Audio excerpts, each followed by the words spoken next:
Nació en Chihuahua, Chihuahua. ¿Correcto? 30 años de carrera política. Así es. Empresario y político mexicano. ¿Cómo está? Bien, Adriana, con el gusto de saludarte. La política es una carrera difícil, Ingrata, dolorosa. muy desprestigiada y al mismo tiempo indispensable. Usted viene de una estirpe política de demócratas. Sí, fíjate, la verdad es que desde chiquito el nombre, el apellido, pesa. Hay incluso quien habla de la teoría de las constelaciones, no sé si has oído eso, ¿verdad? Yo no sé qué tanto sea cierto o no, pero algo influye, algo te marca. El peso de tus antepasados que dieron la vida por lo que creían. Y lo peor del caso es que no resultó, que terminó en una experiencia interrumpida. Y yo me sigo preguntando, Adriana, todavía a estas alturas, ¿qué hubiera sido de México si don Francisco I. Madero, en vez de haber sido asesinado, hubiera terminado su encargo, hubiera habido elecciones y hubiéramos empezado desde entonces a tener una democracia? ¿Qué sería de México? ¿Cómo serían los ciudadanos? ¿Cómo serían nuestros gobiernos? Y me lamento porque veo el mundo y hubo países que 100 años antes ya eran demócratas. Nosotros intentamos hace 110 años entrar en ese camino y nos dimos un tropezón. Y queremos culminar una transición democrática que no hemos podido. Pasar de un régimen autoritario a un régimen democrático, pleno, con ciudadanía participativa, con gobiernos que no sean presidencialistas, sino que sean respetuosos de la ley, que se limiten a ser presidentes de la República. Entonces yo creo que México es un alumno remiso, es de los atrasados de la clase. No somos de los avanzados, tristemente. Y eso depende también de muchos de nosotros los ciudadanos que no hemos estado tampoco a la altura. No nomás los gobiernos y los partidos y los políticos, sino también todos tenemos una parte de responsabilidad en esto. ¿Usted cree que México es un país de resentimientos? Ayer dije en una entrevista que nos definen nuestros resentimientos. A cada persona, a cada grupo, casi lo puedes ubicar, entender por los resentimientos que carga.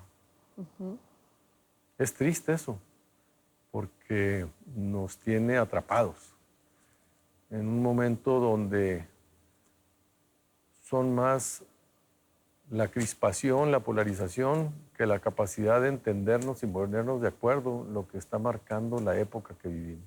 ¿El resentimiento es lo que define a la política en estos momentos? Pues nos define a los políticos. ¿Qué tipo de resentimientos? Andrés Manuel está resentido pues con los empresarios, con los neoliberales, con el PAN, con el PRI, con el PRD. Y los políticos del PAN, del PRI, el PRD están resentidos con el Andrés Manuel, con la 4T, con Morena, con el populismo. Entonces estamos estamos atrapados en un momento de sentimientos que no nos dejan ser y convivir y construir acuerdos, poniendo por encima de nosotros mismos los problemas de México, los problemas de los ciudadanos.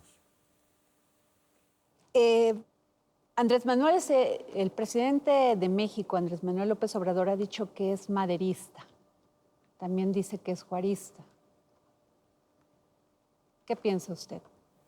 Me suena mucho, Adriana, a cuando el PRI decía que era maderista. El PRI, el Partido Revolucionario Institucional, el partido de Estado de 70 años, tenía en la fachada del edificio del PRI a Francisco I. Madero de un tamaño monumental. Y yo digo, pues es tratar de suplir lo que no tienes. El PRI no era demócrata, Andrés Manuel no es demócrata. Él dice que sí, Pero un demócrata habla de ciudadanía, no habla del pueblo y él como el que entiende y habla por el pueblo. Esa es una relación casi pues de un mesías, de un líder caudillista que ve al pueblo como desarmado y él lo interpreta, lo defiende. Y todos los demás son los malos. Eso no es la democracia. Entonces, Andrés Manuel, a mi juicio, le falta ser un demócrata. La izquierda en México, Adriana, no ha sido demócrata. La izquierda en el mundo ha batallado en construir esta izquierda moderna que es democrática. Pero cuando nace la izquierda, sostiene que la democracia es un bien burgués, que eso es para los ricos, para otros, que ellos quieren pues de hecho Carlos Marx te habla de la dictadura del proletariado. Es una dictadura. Es tan importante lo que tenemos que hacer que tenemos que hacerlo con violencia, con fuerza, con revolución. Fíjate, Francisco y Madero, cuando gana la revolución y Porfirio Díaz se va en el Ipiranga en mayo de 1911, perdón, le dicen a Francisco, órale, ya éntrale a la presidencia. Y dice, no, que haya un presidente interino y que convoque elecciones. Y yo voy a contender. Y se espera desde mayo hasta noviembre, cuando toma protesta ya como presidente de la República, entra aquí en un caballo blanco. Ese día tembló aquí en la Ciudad de México, porque estabas viendo, y se vino desde allá, desde el norte, recorriendo, puebleando, y en el tren todo el mundo, era una euforia, todo el mundo dijo, ya, vamos a vivir otra época. Esa euforia la vivimos con Fox cuando ganó en el 2000. Esa euforia se ganó con Andrés Manuel cuando ganó el 18. Y si tú volteas y ves, México sigue atrapado en sus problemas de pobreza, de corrupción, de inseguridad, de desigualdad. Yo me pregunto, ¿qué nos falta? ¿Por qué no le hemos dado al clavo? ¿Por qué volteas a ver a otros países y ves que ya avanzaron? Yo cuando estaba chavo veía que países como España, como Irlanda, como Japón, estaban China misma, ¿no? Estaban muy atrasados y hoy están mucho mejor que nosotros en muchos indicadores. Pero lo que se quiere decir es que Nueva Zelanda, Corea del Sur, Taiwán, son países que han logrado en muy poco tiempo, en menos de 25 años, volverse potencias económicas con un Estado de Derecho, con democracias instituidas, transparencia, rendición de cuentas, seguridad. Y en México no podemos, en América Latina no podemos. De hecho, el problema que yo identifico nos tiene definidos a toda América Latina como un continente muy nostálgico, que sigue rumiando problemas del pasado, ideologías ya muy premodernas, se dice ahora. Y no logramos ver hacia adelante cómo el mundo ya se está moviendo y están generándose cambios tan importantes de tecnología, de forma de relación, de construir gobierno, ¿no? Y eso es lo que yo lamento mucho para mi país, que estamos atrapados en ese patinar. Y damos un pasito y hacemos unas reformas y luego viene otro gobierno y para atrás los fielders. Y el pobre pueblo es el que la está pagando. ¿La democracia, realmente actuamos como una democracia? Yo digo que nos falta mucho, estamos en una transición democrática, ¿sí? Pero la transición requiere muchas cosas, necesita demócratas, necesita ciudadanos. Cuando entró Vicente Fox, cuando el pueblo lo eligió, decían que estábamos en una transición democrática. Sí. ¿Qué pasó en ese entonces? Desde ¿Y qué 1988. pasó después con Calderón? No lo logramos, Adriana.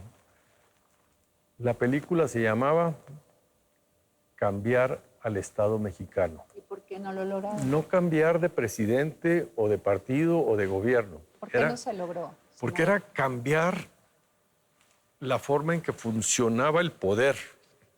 Y el poder sigue funcionando incluso hoy con Andrés Manuel López Obrador idéntico desde el PRI hasta ahorita, el PAN y Morena. ¿Qué es el poder?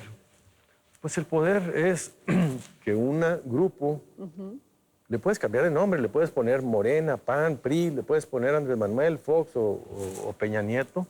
El poder es ese grupo que se instaura allá arriba, se alía con los poderes fácticos, que son los empresarios, los narcos, los sindicatos, los medios de comunicación, los poderes fácticos, la iglesia, y siguen manteniendo el orden de las cosas. No lo alteran, no cambian. Si algo me da de topes es que el presidente Andrés Manuel, que tiene todo el poder, pudo haber hecho una reforma fiscal progresiva para cobrarle impuestos a los más ricos y darle apoyos a los más pobres. Andrés Manuel lo quiere hacer todo por la vía del gasto, pero sin cobrar impuestos progresivos. Y no hay país en el mundo, sobre todo Irlanda, él menciona Irlanda, los países socialdemócratas desarrollados, que tengan estos impuestos tan bajos, esta recaudación tan baja. Necesitamos cobrarle más impuestos a los que más ganan, que haya menos evasión y sobre todo mayores tasas, y hacer programas sostenibles, no clientelares, Adriana, no repartir dinero. Hay que dotar de capacidades y oportunidades y tratar a la gente como derechos, no como asistencia, no como el papá que te regala una beca, sino que te está reconociendo el derecho a la educación, el derecho a la salud. Y esa es una visión que está muy alejada de lo que estamos viviendo hoy. Pero ¿por qué todos tienen esa tentación, todos los gobiernos, todos los políticos cuando llegan al poder, de tener esos programas, como usted dice, clientelares Sí. y electoreros? Yo digo ¿Por qué? que... O sea, ¿qué se dan cuenta cuando llegan al poder? Sí. ¿Qué necesitan? Yo digo que esa es la tara que nos dejó el PRI. El PRI contagió y contaminó hasta el PAN, al PRD, a Morena, y nos hizo creer que esa es la forma de hacer política y de ganar elecciones. Y entonces no nos atrevemos nunca a confiar en los ciudadanos, a crear ciudadanía, a generar conciencia, y los tienes sometidos a un intercambio de favores. Y la gente es muy leal. Y te dice, no, pues, ¿cómo voy a votar por otro partido si este me está apoyando, verdad? Y yo lo entiendo, pero eso te mete en una trampa del corto plazo. Es lucrar con la pobreza para perpetuarte en el poder. Eso es muy falto de ética, pero eso es lo que estamos haciendo aquí en los gobiernos de México. Pero entonces eso quiere decir que los políticos en México, la mayoría no tienen ética. Yo creo que están cayendo en un pragmatismo y racionalizan. Y dicen, no, es que yo lo estoy haciendo por el bien de México. ¿Se lo creen? Se lo creen. No, se lo inventan. Es como cuando la gente sabe que... o el papá de una familia, a lo mejor es narcotraficante o roba o es un político corrupto, lo racionalizan. No puedes vivir de otra manera. No podrías vivir contigo mismo. Entonces tú te creas una historia, una narrativa y lo acomodas. Dices, no, es que yo lo estoy haciendo por el bien, yo estoy ayudando a los demás. Pero en realidad tú sabes que en el fondo lo que estás haciendo es perpetuarte en el poder. Ya sea directamente o a través de tus legados de que tú vas a querer imponer a alguien cercano a ti. Y eso le ha dado en la torre a nuestro país. Nos tiene muy atrapados en una democracia muy simulada.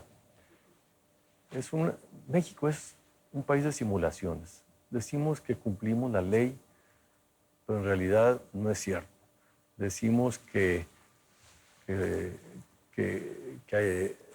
creemos en la democracia, pero en realidad no es cierto. O sea, tú vas al Senado de la República y te dicen, no, hombre, pues yo aprobé para el Banco de México a un integrante de la Junta de Gobierno, cuando sabes que el presidente va a elegir a una gobernadora del Banco de México que no cumple con los requisitos, pero tú te lavas las manos como Pilatos porque dices, yo cumplí. Y esa es la simulación. No somos congruentes hasta las últimas consecuencias de nuestros actos. Y nos falta, la gente, estamos en un círculo vicioso porque los ciudadanos ven eso, entonces ya no le crean a los políticos. La gente no se siente representada.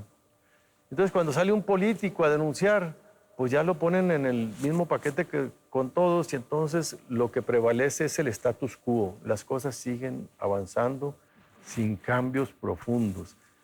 La gran oportunidad del PAN en el 2000 de cambiar a México no se dio. La gran oportunidad de cambiar a México con Morena en el 2018 tampoco se dio.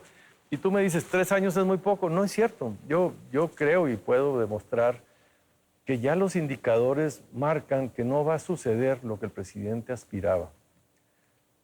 No se va a poder. Usted habla de los ricos y los pobres. ¿Y dónde queda la clase media? Yo te hablo lo de los privilegiados y de los excluidos. Ajá. ¿Y la clase media? La clase media, ¿Cómo la ve la clase Gustavo media Madero? está hoy desapareciendo. No, es muy exagerado eso. Se está perdiendo el peso de la clase media en nuestro país. La clase media es la que le da a las democracias estabilidad. Porque los ricos son los privilegiados. Y la gente excluida muchas veces no tiene la oportunidad o la capacidad de hacer las transformaciones, más que a través de revoluciones ya cuando la cosa ya tronó. Pero la clase media es la que participa para exigirle a los gobiernos transparencia, rendición de cuentas. Y esa, económicamente, hay una medición que acaba de bajar de ser 54 millones de mexicanos en la clase media a ser 45. Ya perdimos 10 millones de mexicanos en la clase media porque se convirtieron en gente que tiene un poder adquisitivo menor y que ya entran en la clase baja, en los deciles más bajos de la población. Todo esto se mide por el ingreso monetario promedio anual. ¿Qué le faltó al PAN Al PAN le para faltó. arropar a la clase media? Yo creo que todos tenemos algo de culpa. A Vicente Fox le faltó visión de Estado. Cuando gana Vicente Fox, todo el mundo dijimos, ya fregamos, México va a despegar como cohete. Incluso forma con Porfirio Muñoz Ledo un equipo para la reforma del Estado. Se hicieron mesas de análisis, se suda, pero todo eso se quedó en un cajón. El PAN se dividió en 2 panes. El gobierno de Fox, el que dijeron, hoy es el momento de darle la torre al PRI y darle la puntilla. Estaba postrado el PRI sin presidente no existía ya en ese momento. Y los que le dijeron, no, Fox, hay que darle respiración artificial al PRI. ¿Por qué? ¿Y sabes quién ganó? El segundo. ¿Pero por qué habría Porque que querían dar? una transición de terciopelo. Pero fue un error histórico. Allí Fox le dio a los gobernadores del PRI, que eran más de 20, todo el poder y le agarraron el modo a Fox y como ellos controlaban a los diputados, controlaban al presupuesto. Entonces, al final, esa ingenuidad de Fox le acabó siendo muy costoso al país. Deja tú a Fox. El otro gran error fue con Calderón. Calderón cuando gana, viene Andrés Manuel y reclama un fraude, que no es cierto, que es cibernético y puras jaladas, pero construye desde allí una narrativa. Y entonces, en ese entonces, Andrés Manuel estaba en el PRD. Y el PRD es culpable de esto. El propio Marcelo era regente aquí de la Ciudad de México y no reconocen a Felipe Calderón. Y esa es una responsabilidad histórica de la izquierda. Al no reconocer un presidente demócrata electo democráticamente, le dejaron la única interlocución de Felipe Calderón para construir mayorías en el Congreso era el PRI. Entonces el PRI se aprovecha, ve la oportunidad, Manlio Fabio Beltrones y todos ellos, y le cobran cada presupuesto, cada ley, cada reforma carísimo. Y estaba atrapado allí Felipe Calderón. Entonces, son responsabilidad de todos, pero al final del día, la gente se cansó y en el 2018 votó por un cambio. Dijo, ya no quiero más PAN, ya no quiero más PRI, ya no quiero PRD, quiero una alternativa. Y votan por Morena. No hay presidente de la República del México moderno que haya tenido tantos votos, 30 millones de votos, 53% de la población. Andrés Manuel, no Morena. Morena tuvo 37%, ya le sumas el PT y todos ellos llegan como al 43%, 10 puntos porcentuales menos. Morena nunca ha sido mayoría en la Cámara de Diputados, la construye artificialmente. Pero cuando gana, la gente quería un cambio. Y lo que yo creo, Adriana, como concepto que se me hace importante explorar, es que en el 2018 no solo ganó Morena, se acabó un ciclo de la vida política de México en la que se enterró a los partidos políticos tradicionales. Desde allí, el PRI, el PAN y el PRD vienen en un tobogán. Usted ha hablado que la oposición se quedó sin narrativa y sin legitimidad. Sí, se quedó, fíjate, cuantitativamente se hizo chiquita en pesos, en peso específico. Pero más grave que eso es que se quedó sin liderazgos, se quedó sin credibilidad, se quedó sin narrativa. Porque pues, la lucha contra la corrupción era del PAN y ahora es de Andrés Manuel. La democracia era del PAN y ahora es de Andrés Manuel. O sea, ya te robaron las banderas, ya no tienes banderas, ya no tienes consignas con las cuales invitar a la gente a votar por ti. ¿Con qué propuesta vas a invitar a los ciudadanos a que voten por ti? Cuando se juntan el PAN y el PRI y el PRD, parece que están invitando a que regreses al pasado. Y ese es el gran error. Tienen que entender que este ciclo se murió en el 2018 y tienen que reinventarse, porque México, a partir del 18, requiere una reingeniería, reinventar la política, la forma de comunicarse. Y el PAN, el PRI y el PRD siguen muy distraídos, los dirigentes. Yo estoy realmente triste porque se están quedando chicos los dirigentes al reto que está viviendo el país. Y están haciendo chiquitos a sus partidos. Y no puede haber alternativa en el 2024 si no tienes partidos. Y esos son los partidos que tenemos, pero todos los tienen dueño. Todos los partidos de oposición tienen dueño. Y esos dueños son dueños que están pensando más en sus intereses particulares de grupo que en el país o en los problemas de los ciudadanos. Sin embargo, en la pasada elección ganó la alianza. En algunos casos ganaba más el PAN, en el otro ganaba más el PRI. ¿Usted cómo ve el resultado de esas elecciones? Ese es un error, ese es el error que yo les pido, que no lo repitan porque van a creer que vamos bien y que hay que seguirle por ahí. El que ganó fue Morena, ganó fuerte Morena. Hubo 15 elecciones para gobernador.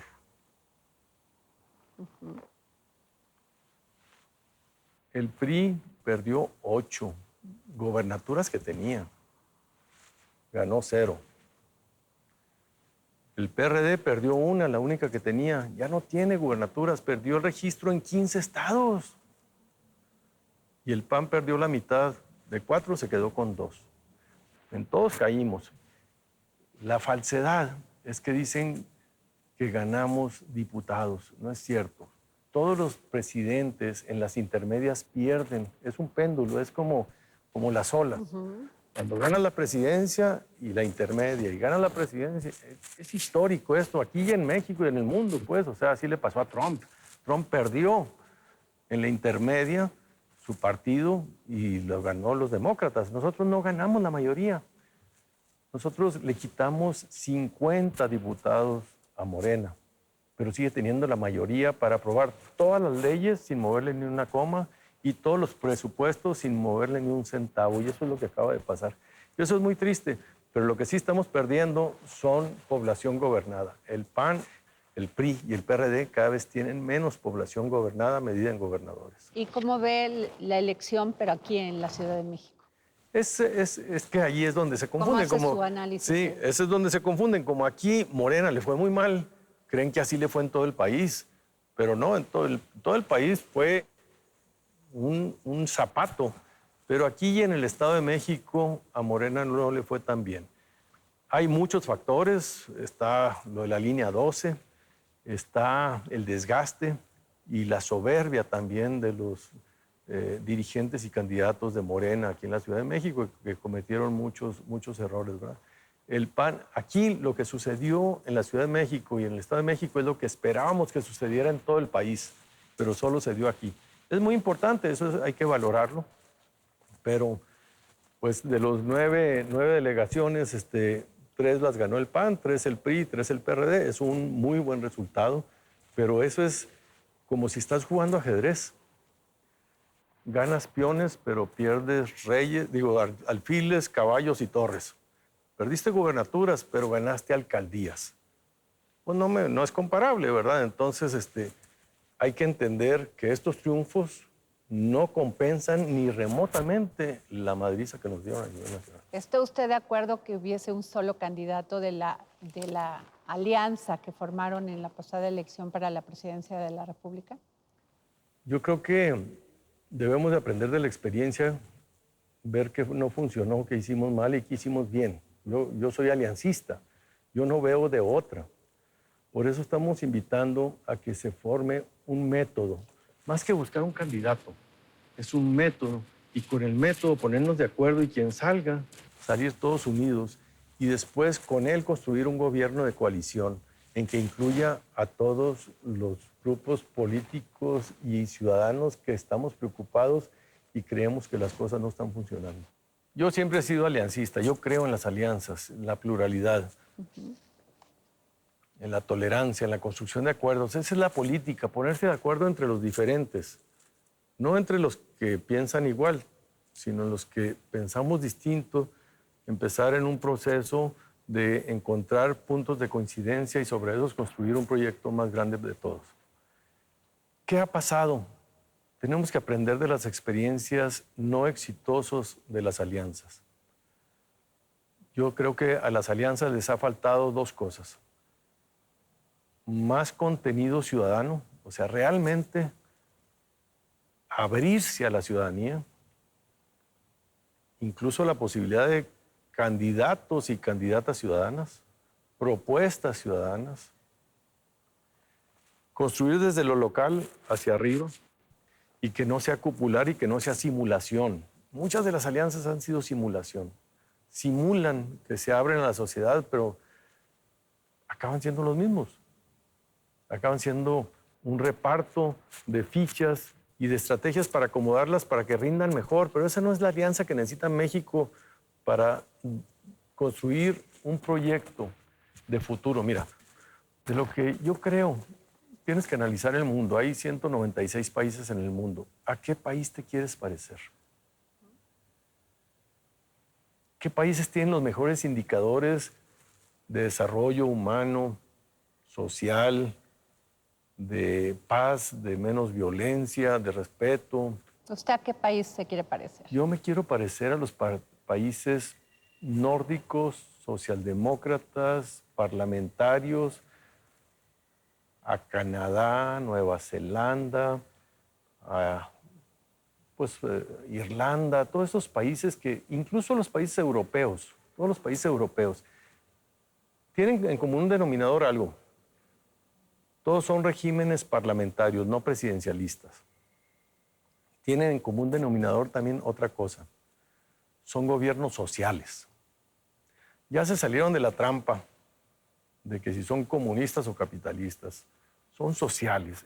Ponen a la sociedad en el centro de los problemas, pero con políticas probadas, no con ideologías, sino con propuestas de una salud universal, educación universal, con altos impuestos, ¿sí? Pero con un Estado que rinda cuentas, no con un presidente que hace lo que se le antoja, sino con un gobierno que el presidente vive igual, se llaman primeros ministros, y va al cine y se sube al metro y si le mete la mano a esta, tiene que renunciar porque es insostenible. Aquí en México no pasa nada, no pasa nada. es el país de la impunidad.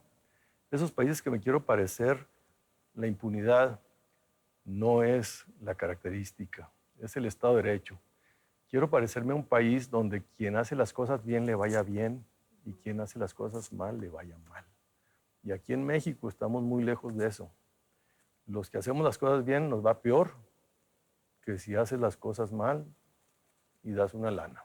Mauricio Vila y la gobernadora de Chihuahua, Maru Campos, asistieron al AMLOFest Ey. en el Zócalo y fueron muy criticados por 7 gobernadores y 7 legisladores que piden democracia y chocan con su líder Marco Cortés, porque Marco Cortés sí dijo que tenían que ser escuchados todos.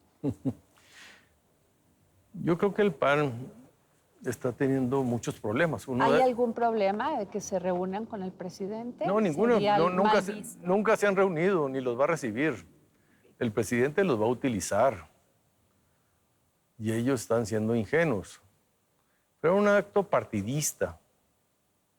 El acto fue un acto para defender a un gobierno, a un partido, a un proyecto que se quiere perpetuar, a una narrativa y una justificación del militarismo, a una narrativa y una justificación de un gobierno que no respeta los derechos humanos y la crítica. Está siendo muy ingenuo o tienes ahí algunos arreglos y algunas deudas que tienes que pagar y tienes que ir, como cuando los empresarios les dicen que tienen que ir a comer tamales a Palacio Nacional y tienen que ir. ¿Por qué? Porque tienen deudas con el gobierno, dependen del gobierno. Y en ese sentido, los gobernadores del PAN no logran transmitir una idea. ¿Son oposición o son comparsa? Pero sí se reunían con Enrique Peña Nieto. Sí se reunían con Enrique Peña Nieto, sí.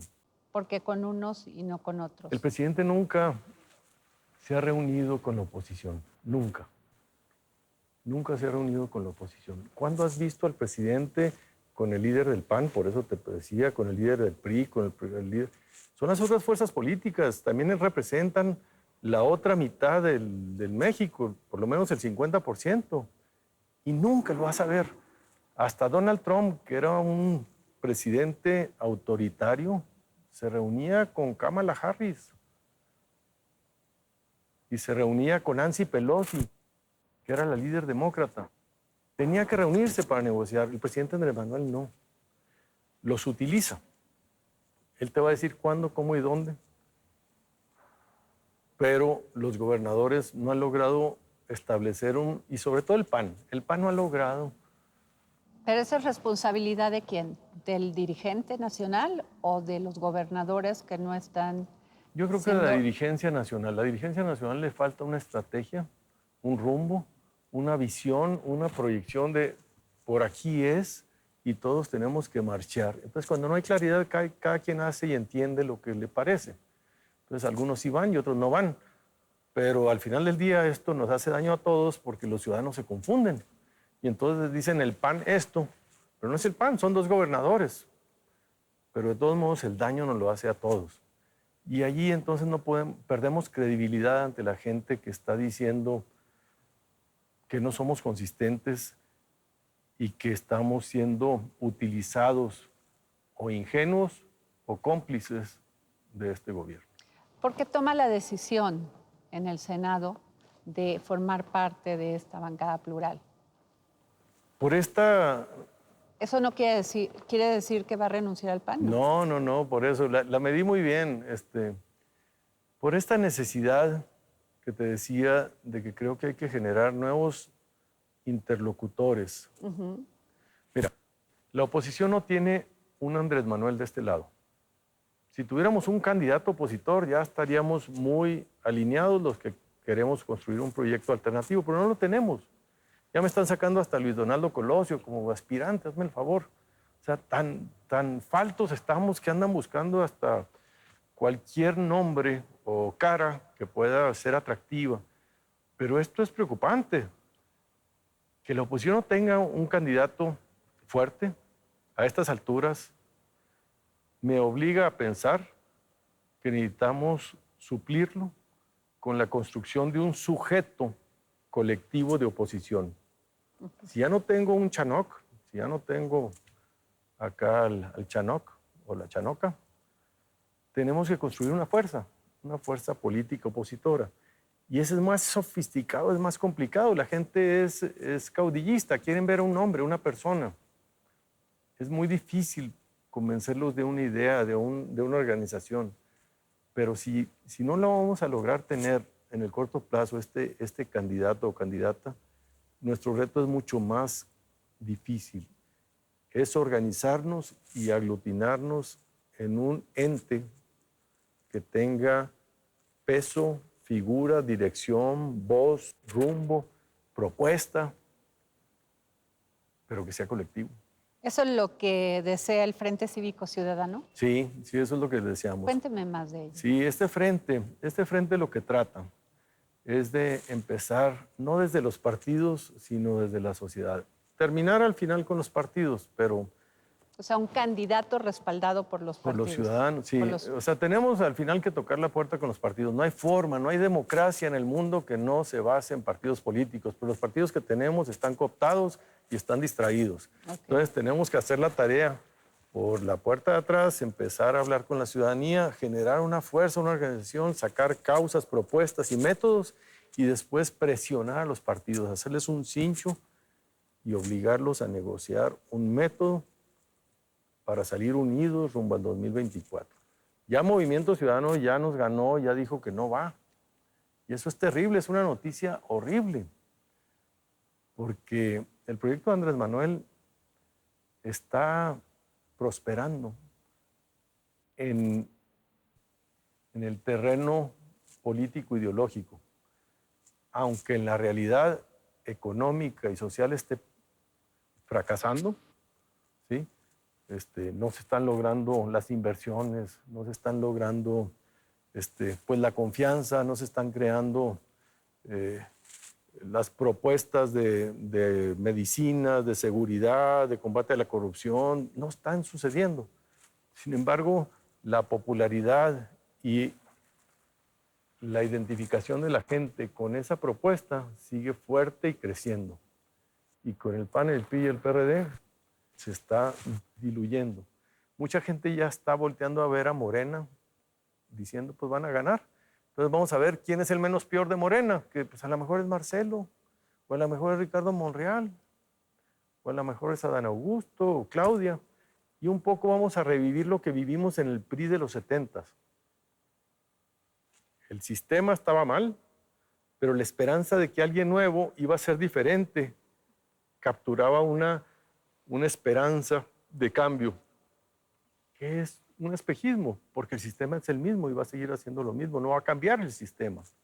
Y lo que necesitamos en México es cambiar el sistema, un sistema político distinto, socialdemócrata, semiparlamentario, ciudadano, con rendición de cuentas, federalista, que los estados tengan más pesos, que no sea presidencialista, que aquí tengamos como un rey y todos los demás sean como si fueran condes o tenemos que tener una visión de futuro de nuestro país, donde la ciencia, la tecnología, el clima, los derechos humanos sean los motores del cambio y no estemos atrapados que sin neoliberalismo y que conservadores y que esas son trampas discursivas que nos distraen mucho. Por eso estoy tan enojado con esto de la revocación de mandato, que es otro engaño de Andrés Manuel para seguir haciendo política, porque está desvirtuando los instrumentos de política directa con algo que ya sabemos todo que es un ejercicio de ratificación de mandato, no es revocación. Es un ejercicio desde el poder para perpetuarse en el poder. Así está diseñado, pensado. Por eso son dos preguntas. En ningún país del mundo existe un proceso de ratificación de revocación de mandato con dos preguntas. México es el único en donde te preguntas, no si quieres que cambie, sino que si quieres que cambie o quieres que permanezca. Y este es para que estos hagan política diciendo vamos a hacer un proceso de ratificación y esto es uno de que estamos distrayendo recursos y no tocando los temas de los ciudadanos, los problemas de la gente, que son los que están sufriendo y que no podemos los políticos atender por este tipo de distractores. Un senador dijo que el militarismo asesinó a Gustavo y a Francisco Madero y asesinó los derechos humanos. ¿Qué me dice de eso? Uno de los grandes pánicos de Andrés Manuel es su vocación militarista. Él se defendió ahora en el Zócalo diciendo, no, hombre, pues yo estoy apoyando a los militares, pero no estoy usándolos para la fuerza, para reprimir a nadie. Yo no creo que sea tan cierto. No están sacando las bayonetas, ni las balas, ni la pólvora, pero sí están sacando el poder militar para imponer, para desplazar, para opacar y no ser transparentes, democráticos, ciudadanos y plurales. Y ese es el gran miedo. El presidente de izquierda que le apueste tanto al militarismo da miedo. Quiere decir que se parece más a un Hugo Chávez que a un Francisco I. Madero o a un Benito Juárez. ¿Es usted conservador? No. La trampa de Andrés Manuel, él es más conservador, él es conservador, ese sí es un conservadordote. De hecho, es conservador la persona que no quiere cambiar las cosas y las mantiene. Él no quiere transformar al país como pudo haberlo hecho. Siguen los empresarios yendo a tocar la puerta y acordando los grandes proyectos del país. Sigue tratando de controlar al Poder Judicial, al Ejército, teniendo una política fiscal de un conservador. Margaret Thatcher se hubiera atacado de risa y le hubiera aplaudido a Andrés Manuel con su política económica. Es un conservador cuando no incorpora a las mujeres, a los derechos humanos, cuando no tolera la crítica, es un conservador Andrés Manuel López Obrador. Yo al contrario, yo lo que quiero es que todo eso cambie.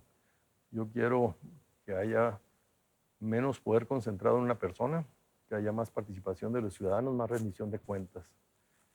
Que México avance. Un conservador como Andrés Manuel ve hacia el pasado y ve el petróleo y lo que queremos es atender el cambio climático, las energías renovables. Entonces estamos en los dos lados opuestos de la historia, pero la narrativa él la usa como si él fuera el liberal y nosotros los conservadores cuando las cosas son exactamente al revés. Es un problema de comunicación que tenemos para convencer a la gente que el futuro no está por el espejo retrovisor como lo está viendo Andrés Manuel López Obrador. ¿Qué va a hacer Gustavo Madero de aquí al 2024? Trabajar muchísimo en construir una pedagogía ciudadana. Mira, mi esperanza está en la gente. La gente que no fue a votar en el 2018, que vea la importancia de votar. La gente que votó por Andrés Manuel de buena fe, de buena voluntad, esperando un cambio y que vea que no se dio, hay que hablarlos y todos reencontrarnos en un proyecto de mayor visión de futuro. Ver los países a los que nos queremos parecer y avanzar en esa ruta. Y yo estoy seguro que lo que está haciendo Andrés Manuel es llevarnos para atrás y no para adelante. A mí no me importaría que ganara si estuviera resolviendo los problemas de inseguridad, de pobreza, de desigualdad, de salud, de educación, de cultura, de tecnología, pero nada de eso está sucediendo. Y eso es lo que me aterra. Yo ya no estoy en la órbita partidista. A mí lo que me definen más son dónde están los problemas y las soluciones. Andrés Manuel tiene muy buenos diagnósticos de cuáles son los problemas, pero tiene muy malas recetas y peores medicinas. Y hay otras recetas y otras medicinas. Entonces tenemos que rebasar a Andrés Manuel por la izquierda, diciéndole a la gente, si estos son los problemas de pobreza, desigualdad, de privilegios, de corrupción, de impunidad, pero la manera de solucionarlos no es con un presidente paternalista que te trata como si fueras animalito, dicho en sus propias palabras, no estoy inventando, sino un presidente que se acota. El presidencialismo hay que acotarlo en México. Debe haber más crítica, más libertad. Y el gran dilema en el mundo, Adriana, es el dilema de la libertad contra la igualdad. Muchos gobiernos dicen, yo quiero la igualdad para todos los ciudadanos, pero sacrifican la libertad. Entonces ahí tienen los países comunistas, que tratan de generar igualdad a todas las... Pero pues no hay libertades. Y hay otros países que priorizan la libertad, pero sacrifican la igualdad. Entonces tienes países como Estados Unidos, donde hay gente que tiene, el 1% de la población tiene miles de millones de dólares, y el resto de la población que vive en otras condiciones. Pero tienen libertad, pero no tienen igualdad. Entonces tenemos que encontrar un balance justo. Y eso es más difícil, ser ecuánimes y equilibrados. Por eso me gustan tanto los regímenes socialdemócratas parlamentarios de los países nórdicos. Muchas gracias, senador Gustavo Madero. Gracias por esta entrevista para El Dedo en la Llaga. Gracias, Adriana. Muchas gracias.